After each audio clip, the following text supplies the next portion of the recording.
Salam Əvəz bəy, Salam. necəsiz? Yaxşı olmağa çalışıram. Və bizə çox müraciətlər olur ki, Əvəz bəy necədir, sağlıq durumu, səhhəti necədir? Biz tək-tək hamıya cavab verə bilmirik. Ona görə də qərara gəldik ki, belə bir video hazırlayaq və Əvəz bəyin özünün dilindən səhhəti ilə bağlı lazım olan suallara cavablarını verək. Necə oldu proses? Necə başladınız? İndi hansı mərhələdəsiniz? Həbsdən çıxan kimi məsləhətləşdik. Həm həkimlərlə, mütəxəssislərlə Ankara'ya gələsi olduq. Burada da uzun və ciddi müayinələr baş verdi.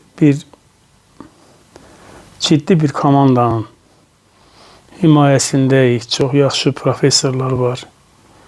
Çox yaxşı bu işin bilənləri var. Türkiye'de və dünyada ön sıralarda olan adamlardır. Və 2 gün önce ilk kimyaterapiye verildi. Və bir gündən sonra herhalde bu kimyaterapiyanın nəticəsidir. Biraz durumum zorlaştı ama indi normallaşıram. Yani bir neçə belə kimyaterapiya olacaq. Müxtəlif müalicə üsullarından istifadə edir həkim. Həm tabletka var, həm sistem var, həm akıllı ilaç deyilən şeylər var. Mən o şeyləri o qədər anlamıram. Ama öz orqanizmimdə onu hiss edirəm. Müalicə davam edir. Mən də bildim, dostlarım həmişə zəng eləyirlər. Müxtəlif internet televiziyalarında olan dostlarımız böyük və ciddi kampaniya aparırlar. Allah onlardan razı olsun, başda Qurban bəy ilə Vüqar bəy olmaqla. Bu millətin bu böyük sevgisini gördüm, onu şahit oldum. Elə o sevgi də bizi bu mərhələdə bu mübarizəyə həvəsləndirir. Ümid edirəm ki, yaxşı olacaq. Yaxşı bir komandanın əlindəyik. Etibarlı bir həkim komandası var.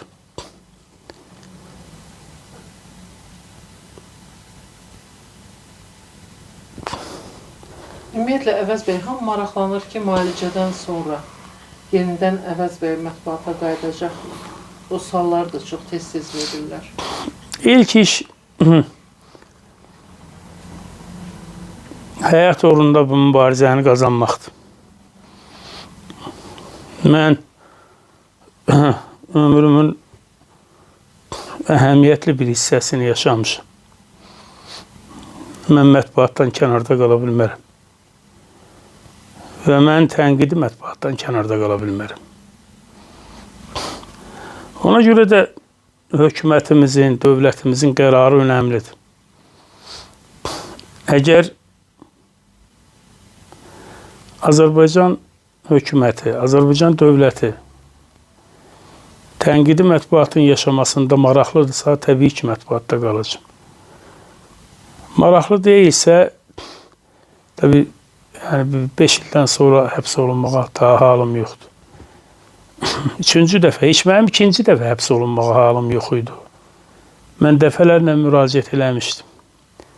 Demişdim, əgər mən sizə dövlətin bəzi qurumlarına narahatlıq verirəm söz fəaliyyətimlə, mən bu fəaliyyəti dayandırım. Elə intiba olmadı, elə düşüncə olmadı. Əksinə hamı dedi ki, tənqidi media bu millətə lazımdır, bu dövlətə lazımdır, bu hökumətə lazımdır. Amma təbii ki, əgər sağlamlıq yerində, qaydasında olarsa ki, mən əminəm ki, biz bu mübarizəni qazanacağıq. Çünki mənim ömrümdə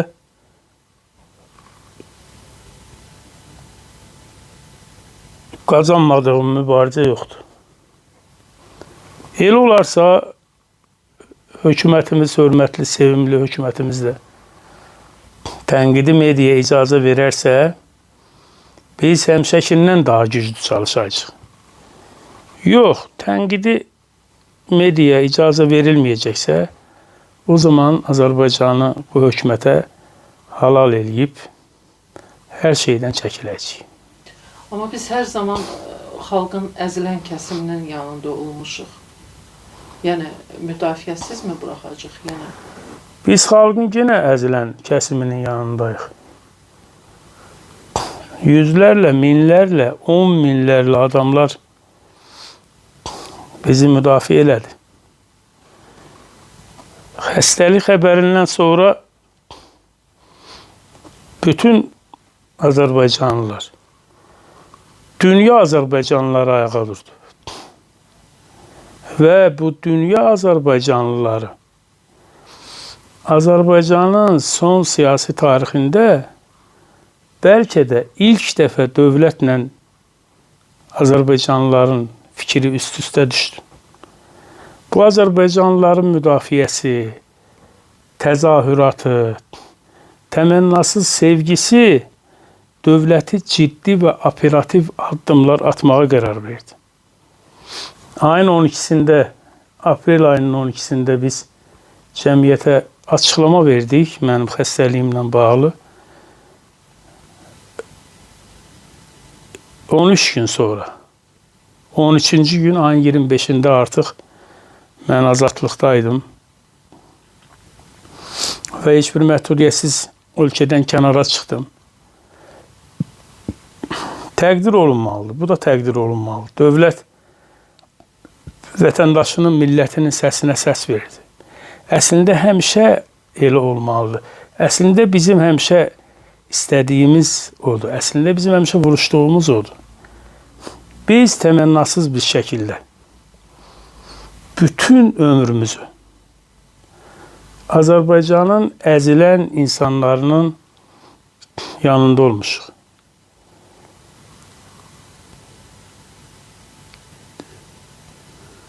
Bir ananın gözyaşlarını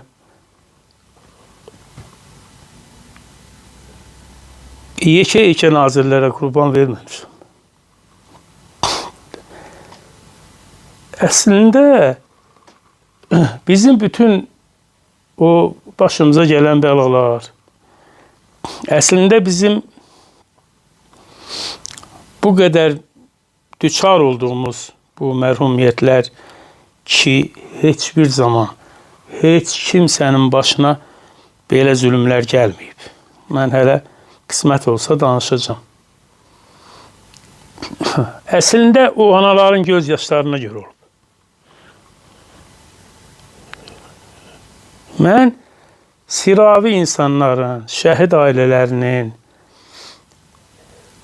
bazarda pomidor satan və o pomidoru yetişdirib, gətirib halal, hümmət, bostan pomidorunu satmağa icazə verməyən bazar müdürlərinin nələr eləməmişik ki biz? Və bir şeyi xüsusilə qeyd edeyim. Ağır məhkəmə prosesləri keçdi. Hökumətin mediası sağ olsun, indi o media bizdən hər gün xəbərlər verir. Çox amansız bir şəkildə prokurorluğun və müstəntiqin mən onları məhkəmədə sıxdıqca onlar o istintaq materiallarını mətbuata ötürürdülər. Bizə təzyiq edirdilər. İndi mən o dostlarımın üzünə baxacağım yəqin ki. Elə indi buradan da üzünə baxıram. Siz təqsirsizlik presumpsiyası nədir bilirsinizmi? Siz müstəntiqin və prokurorluğun bir tərəfli qaydada istintaq materiallarını dərc eləməyin bir insan üçün nə qədər ağır olduğunu bilirsinizmi? Bu ayıb sizin bütün peşəkar vicdanınızda var. və o peşəkar vicdanı mən sorğulayacağam. Çünki heç kimə eləmək olmaz bunu. Bunu düşmənə belə eləmək olmaz. Bax, biz bu mərhumiyyətlərdən gəldik, keçdik. Niyə keçdik? O siravi vətəndaşların hüquqlarını qurban vermədik. Və həmin 10 minlərlə tamaşaçı, 10 minlərlə. Biz Xuralda, bunu mən deyəcəm, bəzən bizim dostlarımız heyrətlənəcək. Elə olub ki, biz Xuralda 45-50 şikayəti çəkmişik. Həmin gün yayımlamışıq, həmin gün və səhərisi. 45 şikayət çəkmişik. Onların çoxundan mən görüşməmişəm. Uşaqlar gəliblər, çəkiblər, dərdi mi var, problemi var, vermişik. Və o insanlardan, yüzlərlə, minlərlə insanlardan tək biri prokurorluğun bu idbar torbasının içinə girmədi. Onların tək biri gəlib demədi ki, Əvəz Zeynallı bizdən nəsə umdu. Bir yaramaz, bir dəllal, bir dövləti talayan məmur, üçü birləşdilər, dördü birləşdilər, arxada da bir yekə məmur, bir məmur yox, 4 məmur, 5 məmur. Nəsə, bu məsələ haqqında danışmaq istəmirəm. Mən indiyə qədər məni kimlərin həbs elətdirdiyindən xəbərim yoxdur. Müəyyən sezintilərim var. Amma tamaşaçılarımı sevirəm, xalqımı sevirəm. Yəni, hər an onu hiss edirəm. Gündə onlarla, yüzlərlə zəng gəlir, mənə gəlir, Məlahət xanıma gəlir, Selcana gəlir, qaynar xəttimizə İlqara gəlir, Uyma xanıma gəlir, bacılarıma gəlir, Marala gəlir, Alidiyə gəlir, anama gəlir. Onlarla adama zəng gəlir, cavab verə bilmirik. Mən cavab verə bilmirəm, çoxuna cavab verə bilmirəm. Bəzən danışacaq həddə olmuram. Məsələ, mən bugün, indi bilmirəm, elə birdən-birə məni belə apar-topar bir müsahibəyə gətirdilər, amma mən çox elə danışacaq, müsahibə verəcək halda da deyiləm. Hamını sevirəm. Əvəz bəy, gəlin belə danışaq ki, biz müəyyən müalicə alırıq və bu xalqımızın dəstəyi ilə olan bir prosesdə yaşayırıq və ona görə də xalqımıza bir hesabat borcumuz var. Əvəz Zeynallının durumu necədir? O dəstək Əvəz Zeynallıya nə cür təsir göstərir? Heç olmasa həftədə bir dəfə bu cür açıqlama gözləyirik sizdən. Ki, belə bir qısa bir, bu qədər də uzun yox, amma bir 5 dəqiqəlik müsahibə. Olar, niyə olmasın ki? Mən onu həmişə deyirdim, sadəcə çox ağrıdım sonra. Həftəlik bəlkə bir 3 dəqiqəlik, 5 dəqiqəlik hesabat vermək olar. İlk gündən Ankara'ya bilet aldığım andan etibarən nə olubsa hamısı bu millətin hesabına olur. Nə olubsa hamısı bu millətin hesabına olur. Bizim böyük imkanlarımız yoxdur, elə deyildiyi kimi. Biz hökumətin quldur redaktorlarından deyilik. Biz hökumətin ildə 1 milyon, 2 milyon, 3 milyon reklam parası qazandığı və lazım olanda öz həmkarlarına sevərək torbaya salıb hökumətin əlinə verən redaktorlardan deyilik. Hələ mən redaktorları deyirəm. Bizim elə böyük imkanlarımız yoxdur. Ortada topu topuna 20 mindən söhbət getdi. 20 minə görə məni 9 il həbs elədilər. Məlum oldu ki, bizim o dəllal 20 mini alıb, sonra da aparıb verib. Yəni 20 minin alınmasından, o prosesdə iştirakdan, heç bir şeydən Əvəz Zeynallının xəbəri olmuyor. O əhatə dairəsində təxminən 10 adam iştirak edib. Vəkil, vəkilin arvadı, nə bilim, iş adamı, onun arvadı, onun axranaları, nə bilim nələri. 10 adamın tək birində Əvəz Zeynalının telefonu çıxmayıb. Mesajlaşma yoxdur. Adam gəlib mənim dostluğumdan sui-istifadə eləyib, namərdcəsinə. Ondan sonra gedib deyib elə yaxşıdır. Yəqin o əvvəlki vaxtlarda da elə şeylər çox eləyib. Mən ona çox kömək eləmişəm. Deyib yaxşıdır, elə gedim elə 20.000 alım. Vəssalam. Alıb da qaytarıb da. Bunu istintaq sübut eləyir. Alıb və qaytarıb. Bizim nə imkanlarımız var? Bizim dostlarımız var, yaxşı dostlarımız. Bizim dağ kimi millətimiz var. Məni ən çox duyğulandıran, hiss eləyirsinizsə biraz da kövrək olmuşam. Bu qəti başqa əlamət deyil. Bunun hamısı sevinç gözyaşlarıdır. Bu millətin mənə verdiyi qürurdur.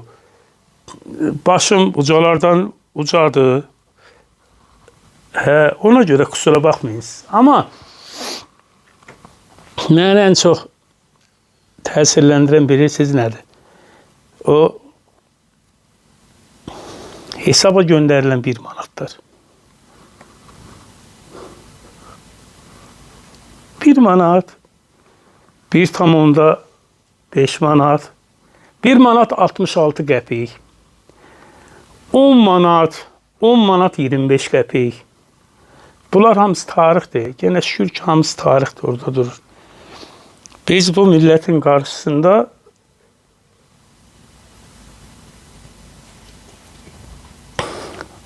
bu dünyadan gedene kadar borcumuz var. Ona göre de o borcu ne cür olursa olsun ben yerine getireceğim. Tənqidi medyaya icazə verməyəcəklər. Şeir oxuyacağım. Bəxtiyar Vahabzadənin şeirlərini. Ona da icazə verməyəcəklər. Kitablarımı çap eləyib küçədə kitab satacağım. Ona da icazə verməyəcəklər. Bir qrup gedib kimsəsiz, evlərdə kimsəsiz qalan insanlara kömək eləyəcəyim. Evlərini yığıb-yığışdıracağım. Ehtiyacı olan insanları eynən belə səfərbər eləyib milləti, onların ərzaqlarını alıb daşıyacağım. Millət uğrunda mübarizədə sərhəd yoxdur. Sərhəd yoxdur. Bunu Mahatma Gandhilər eləyib, bunu Nelson Mandelalar eləyib, bunu Mustafa Kemal Atatürk eləyib. Hər axşam oturub, yemək yeməmişdən əvvəl gözləyib, heyət də gözləyib. Nəhayət, yeməyin də vaxtı keçir. Nəhayət, yavər yaxınlaşır, paşanın qulağına nəsə deyir, tamam, servisi yapın. Bir gün biri soruşur ki, paşam, nə olur ki sən, hər gün sən nəyi gözləyirsən? Mustafa Kemal'dan soruşurlar. Deyir ki, qışlada asker yeməyə başladı mı, onu gözləyir.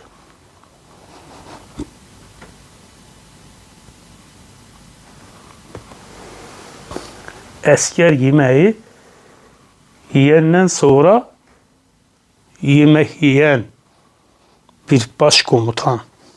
Belə, dünya budur, hər şey də yaxşıdır və bu biraz duygusallığımı o dediyim o qürura verin. Onun hamısı sizin qürurunuzdur. Siz bizim xidmətlərimizi qiymətləndiribsiz. Allah sizdən razı olsun. Allah Azərbaycan xalqından razı olsun. Hamısından razı olsun. Mən bu ölkədə düşmənim yoxdur. Heç mənim rəqibim də yoxdur. Allah bütün ölkəmizdən razı olsun. Mən çalışacağım ki, sağalım. Ona əminəm. İnşallah yenə bir yerdə gözəl işlər görəcəyik. Mən Əvəz bəy bir müddət əvvəl dedim o sözü, istəyirəm onu da təkrar edeyim ki, Əvəz Zeynalının təkcə ailəsi qarşısında məsuliyyəti yoxdur, həm də xalqının, millətinin qarşısında. dövlətinin qarşısında, mən bir daha vurğulayıram, dövlətin qarşısında bir məsuliyyəti var. Ona görə də xəstəliyə qalib gəlməlidir və ayağa qalxmalıdır. Bəyək sadalarımız bütün o fəaliyyəti də birgə həyata keçirəcək Allahın köməkliyi ilə. Hər şeydən böyük Allahdır. Allah var, Allahın ədaləti var, insanların duası var. Mən insanların kütləvi duasına inanırım. Elm də onu sübut eləyir ki, kütləvi dua və kütləvi qarğış nəticə verir. Bu artıq elmdə yeni araşdırılan bir məqamdır. Mən insanların kütləvi duasına inanıram. Mən bizim təmənnasız şəkildə bu millətə xidmətimizin qarşılığının uca qatlarda Allah qatında qiymətləndiriləcəyinə inanıram. Özümün iradəmə inanıram. Mən nələr görməmişəm ki. Məni bu dövlət, məni bu hökumət nə istiraflara məruz qoymayıb ki. Görünəni bilir Azərbaycan xalqı. Görünməyənləri bilmir ki. Yəqin ki, hamılıqla birlikdə Allah, həkimlər, yaxşı həkimlər, yaxşı millət, bu millətin bu duasının qarşısında ölməkmi olar? Əzm, iradə, mən elə ölümə kolay-kolay can verən adam deyiləm. Mübarizəmizi aparacaq, Allah qoysa son ana qədər. Son ana qədər də qalib gələcək inşallah. Çox təşəkkür edirəm Əvəz bəy, yorduq sizi. Sağ ol. Amma növbəti müsahibələrimiz olacaq və dediyim kimi biz xalqımıza heç olmasa hər həftə 10 gündən bir hesabatlarımızı verəcəyik. Sağ olun. Çox sağ olun, bir daha təşəkkür edirəm. Sağ ol.